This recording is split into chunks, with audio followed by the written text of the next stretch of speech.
Vous êtes allergique à un aliment, à un médicament, à la poussière ou que sais-je encore.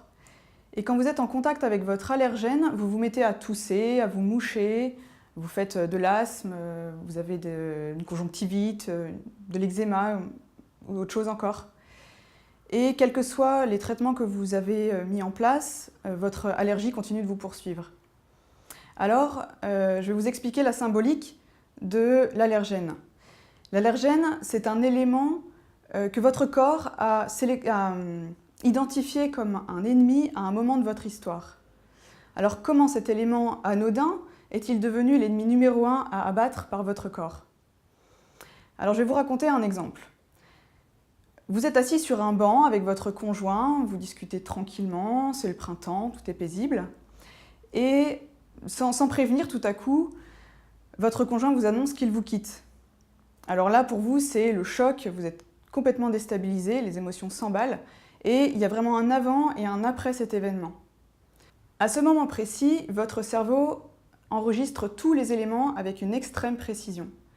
Et puis, il sélectionne un des éléments, par exemple, votre odorat enregistre le pollen, et il va s'établir un lien de danger entre la situation déstabilisante et le pollen. Ce qui fait que par la suite, quand vous allez être à nouveau en contact avec ce pollen, votre corps va émettre le signal de danger et votre immunité va faire son travail de défense. En fait, en provoquant une allergie, votre corps cherche à vous protéger. Il vous focalise sur un autre élément que une situation trop difficile, trop douloureuse.